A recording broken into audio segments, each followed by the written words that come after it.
I rise tonight to join in this important debate on Canada's military role in Iraq.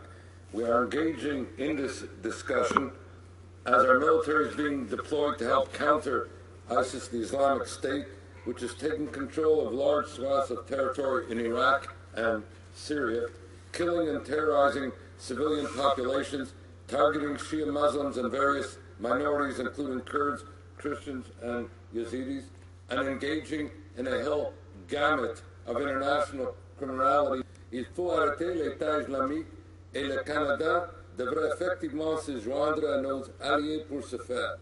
Il est encourageant que plusieurs pays aient déclaré leur engagement et engagé des ressources afin de défaire l'État islamique et d'aider à ramener la paix et la stabilité en Irak et au Moyen-Orient.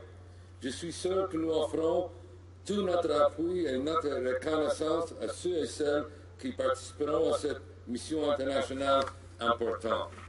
But, Mr. Speaker, as we examine and debate Canada's role in combating ISIS, it is critical that we take the time to review our role in Iraq through a wide-angle lens, indeed through an international prism. For ISIS is really metaphor and message of a larger evil. Indeed, even if we were to defeat ISIS tomorrow, the global radical jihadist threat would remain. As such, we must consider how ISIS came to be, recognize the nature of the multiple threats it poses, understand the broader global context of the Islamic terrorist threat, appreciate the radical ideology underpinning it, as I said, of which ISIS is only one part. For example, Mr. Speaker, in the spring of 2011 in the Syrian city of Dara, 20 young Syrians at the time painted graffiti expressing their desire for freedom and reform, what came to be known as the Peace and Dignity Revolution. When they were arrested and tortured, thousands of demonstrators took to the streets in protest chanting, "Peaceful, peaceful."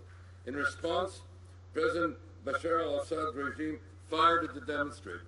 This was followed by artillery and tank assaults against civilian neighborhoods, the rape, torture, and murder of their inhabitants, the bombing of schools and hospitals, and the use of cluster munitions, thermobaric weapons, and chemical weapons against civilian populations.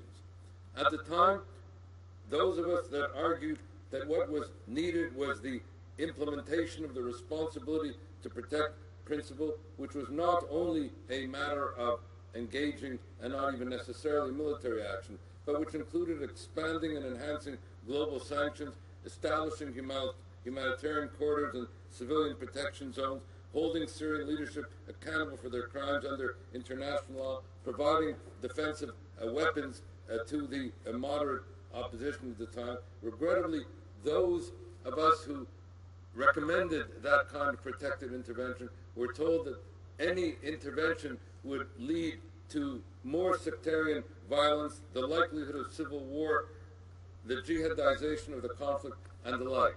Regrettably, Mr. Speaker, what happened as a result of all this was that jihadization and the beginnings of ISIS took place not because we intervened, but because we did not intervene.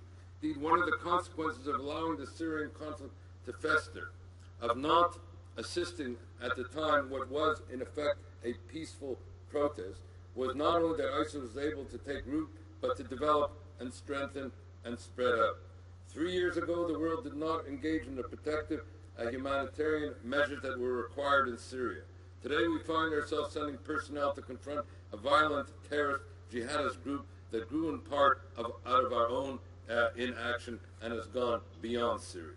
Moreover, ISIS represents a composite of threats, not only to Iraq and Syria, but to the broader Middle East, a clear and present danger to the stability of the Middle East and indeed the international community. It has, of course, been violently taking control of Syrian and Iraqi territory, threatening and brutalizing civilian populations as it advances. But ISIS has also been a destabilizing force in the Middle East as a whole, particularly in countries bordering on Syria and Iraq. Not only do countries such as Jordan and Lebanon continue to deal with an influx of refugees from neighboring conflicts, but some support for ISIS has even been found to exist in these countries themselves. Therefore, as appears to be happening, the effort to combat ISIS must also include support and contributions from Muslim countries in the Middle East to ensure that its ideology and its physical presence do not spread. As well, ISIS poses a further threat in that it is attracted, by some estimates, as many as 12,000 foreign fighters, and that its own force has now increased and is now believed to be triple the size it was originally estimated to over 30,000 people. And these foreign fighters include many from the West, including Canada. It is disturbing to learn of Canadian youth from Calgary or Timmins becoming engulfed by the hateful ideology of ISIS and joining the group's murderous campaign. Moreover, the possibility that some of these individuals could one day return to Canada and seek to put their pernicious ideology into practice on Canadian soil cannot itself be discounted. Importantly, therefore, the Canadian Council of Imams, along with other leaders of Canada's Muslim communities, have condemned, in their words, the Islamic State's, and I quote, narrow, bigoted, dogmatic distortions, and called for, and again I quote, meaningful discussions to engage in preventative strategies and to find meaningful solutions to this growing threat in our country, unquote. Indeed, such efforts must be an important part of our anti-ISIS campaign, along with the military measures we are discussing tonight. Thus, Mr. Speaker, ISIS threatens Iraq, Syria, Lebanon, Jordan, Saudi Arabia, the broader Middle East, and the international community at large, and has even succeeded on occasion, as I mentioned, in recruiting Canadians to join its cause. These threats must be met with the requisite response, military and otherwise. Canada must play its part, and the Parliament and the people of Canada should know what part we have signed up to play. I recently returned, for example, from an international conference hosted by the International Institute for Counterterrorism at the Interdisciplinary Center near Herzliya. Among the speakers and attendees were Iraqi Christians and Yazidis, moderate members of the Syrian opposition, and numerous international experts on terrorism and counterterrorism. One of the recurring themes of the conference was that we face not only one murderous radical Islamist group and ideology such as ISIS, but an international network of radical Islamic terrorist ideologies. As British Prime Minister David Cameron recently said, these groups espouse, and I quote, a poisonous political ideology that I believe we will be fighting for years and probably decades, unquote. Indeed, another of the recurring themes of the conference was the need not only to fight terrorist groups militarily, but to combat this poisonous ideology that underpins and nourishes their totalitarian objectives. This fight, therefore, must occur not only in the theaters of conflict such as Iraq and Syria, but also here at home where necessary, where some of our youth may be targeted for recruitment. To this end, as I indicated, cooperation and engagement with Muslim communities and community leaders in the West is essential. Another important way of combating such terrorism is cutting off its funding. In addition to Iran, Turkey and Qatar have become significant sponsors of terrorism, notably of ISIS and Hamas, and as such, diplomatic and financial measures could dovetail with military ones, choking off financial support for terrorist groups.